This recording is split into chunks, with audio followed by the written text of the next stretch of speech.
আসসালামু আলাইকুম। আপনারা সবাই কেমন আছেন? আশা করি সবাই ভালো আছেন। আলহামদুলিল্লাহ আমি অনেক ভালো আছি। তো আজকে মানে একটু হাসা দরকার আমার। হ্যাঁ, আমি তো হাসি না। হ্যাঁ, আমার কয়েকজন বলছে আর কি আমি নাকি হাসি না, খুব গম্ভীর থাকি। যাই হোক, আজকে যে বিষয়টা নিয়ে কথা বলবো সেটা হলো আমাদের বড় মাঠ। হ্যাঁ, গড়ে শহীদ বড় ময়দান। হ্যাঁ, এই বড় মাঠ নিয়ে আমাদের কথা বলবো। এই বড় মাঠ নিয়ে অনেক স্মৃতি আছে আমাদের। যেহেতু খেলোয়াড় ছিলাম, ক্রিকেট খেলছি, অনেক স্মৃতি আছে। তারপরে তো আপনার আমাদের ঈদগাহ মিনার হইলো।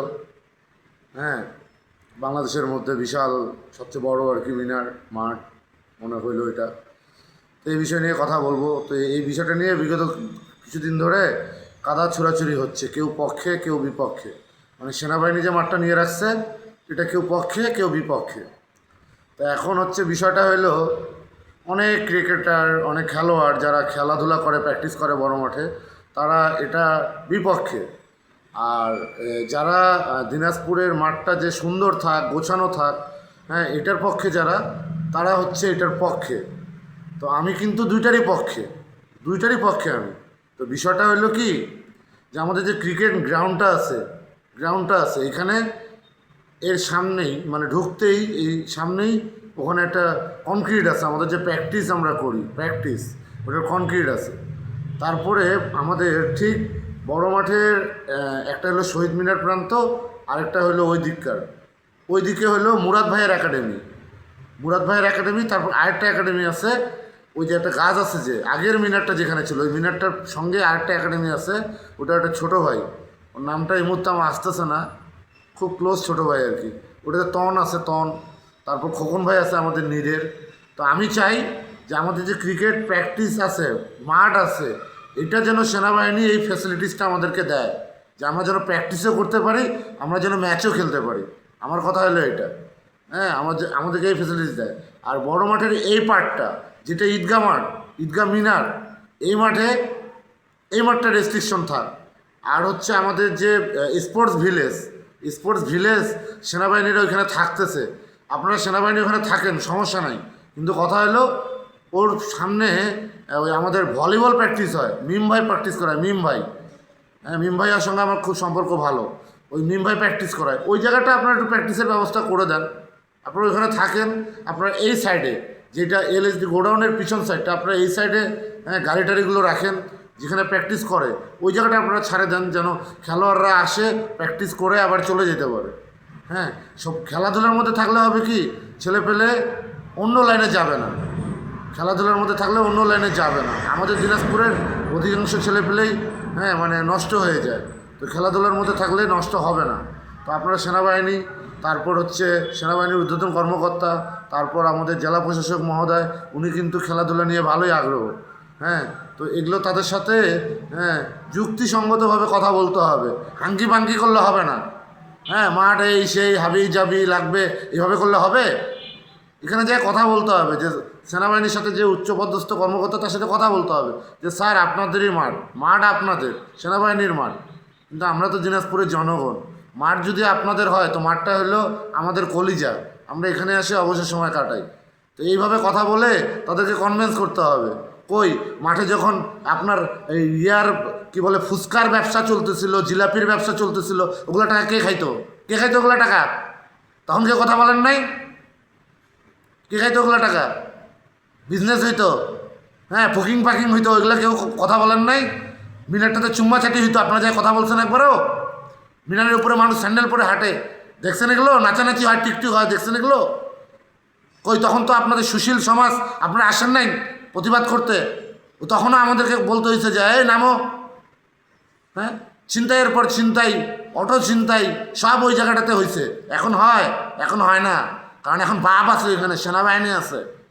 মাঠটা যায় দেখেন তো, এখন কী হয়েছে, মাঠটা সমান সবুজ হয়ে গেছে। এখনও বৃষ্টি হয়নি, বর্ষাকাল সামনে, যখন ফুল বর্ষা হবে, ওই মাঠটা কেমন হবে জানেন? মনে হবে যে এখন যে শুয়ে থাকি, স্লাইস মারি। আর আপনারা কি করেন?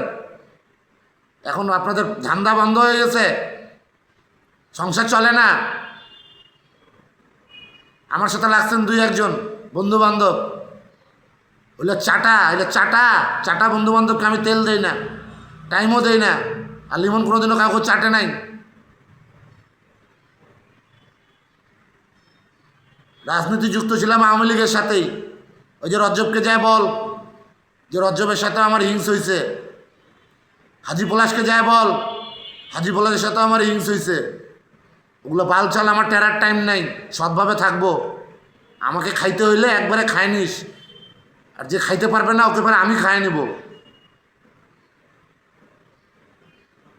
মাঠ নিয়ে আসছো আমার সাথে তর্ক করতে, মাঠ তো আমিও চাই খেলাধুলা হোক, মাঠটা ছাড়ে দিক। ওই যে কালকে গেছিলাম বড় মাঠে, গতকালকে না পরশুদিন গেছিলাম বড় মাঠে, দেখলাম যে আপাতত আমাদের সেন্টার উইকেটটাও ছাড়ে দিচ্ছে। তো এইভাবেই তো আস্তে আস্তে করে কথা বলে কনভিন্স করে নিতে হবে, তাই না? আপনি হাঙ্গি ভাঙ্গি করলে হবে? মাঠটা কার বলেন? মাঠটা সেনাবাহিনীর মাঠ, মাঠটা সেনাবাহিনীর, এটা আমরা সবাই জানি। আর আর আপনারা ওই আমাদের জেলা প্রশাসক মহোদয়কে নিয়ে যে আপনারা এই বিভিন্ন আর কি ওনাকে চাপে ফেলেন, উনি কেমন লোক আপনারা জানেন? এরকম মানুষ, এইরকম জেলা প্রশাসক আমাদের দিনাজপুরের ইতিহাসে আসে নাই। চ্যালেঞ্জ, শিশু পার্ক, বড় মাঠ, যাই দেখেন দেখি কি করছে উনি। জীবনে এরকম দেখছেন?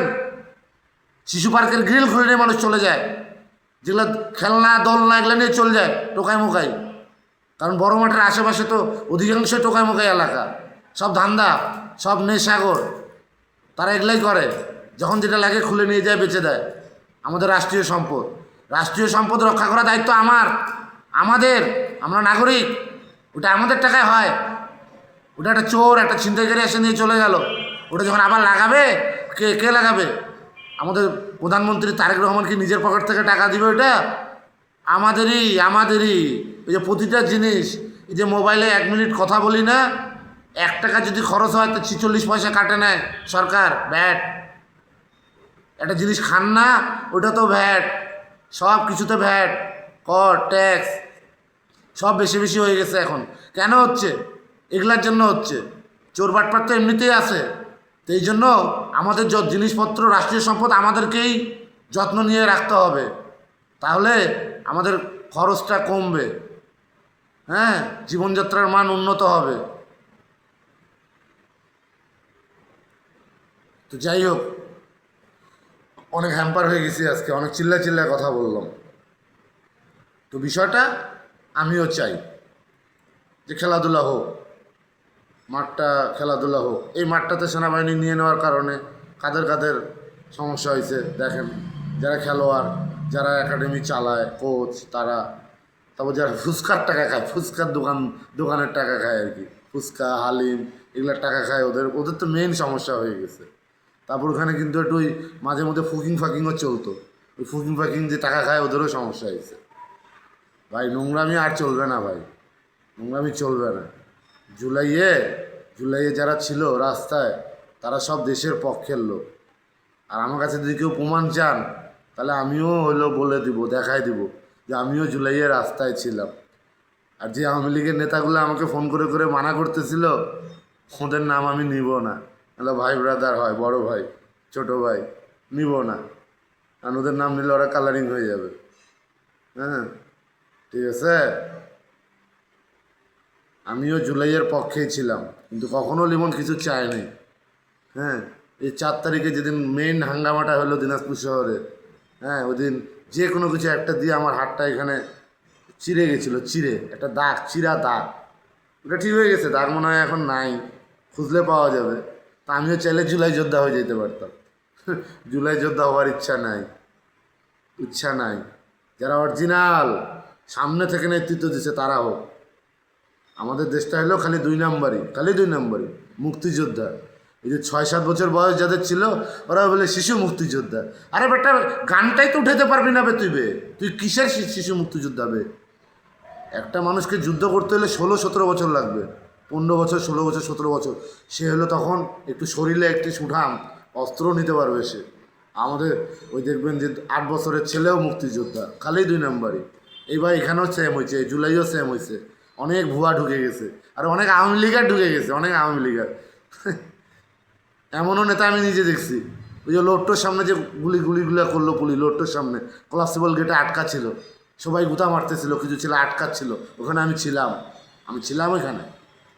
তো ওইখানে কিছু কিছু আওয়ামী লীগের উঁকি মারি দেখি ভাই গেছে যে কী হচ্ছে এখানে, আর পুলিশ গুলি মার দিচ্ছে, ছোড়া গুলি আসে লাগিয়ে গেছে, লাগিয়ে আর তো নিয়ে গেল। পরে কী হল, পরে হচ্ছে বলে জুলাই যোদ্ধার নেতা। হাস্যকর রে ভাই।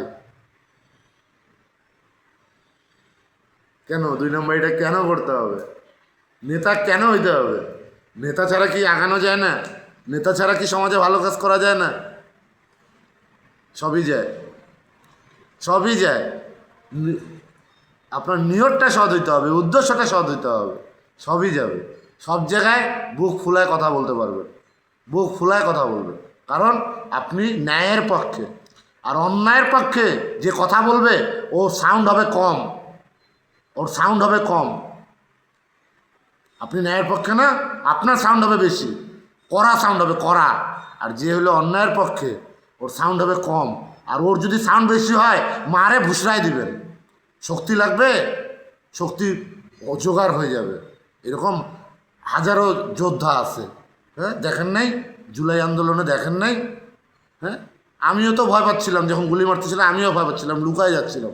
কিন্তু ঘুরে দেখি কি কিছু কিছু ছেলে, আরে আল্লাহ, হ্যাঁ, এং করে বলতেছে আরে আসো আসো, পুলিশকে বাধা দিয়ে, পুলিশ আছে সামনে, তাও বলতেছে আসো, পালাচ্ছ কেন, আসো, মারুক গুলি, আছে কলিজা আছে। তো যাই হোক, আজকে আর বাড়াবো না, সবাই ভালো থাকবেন।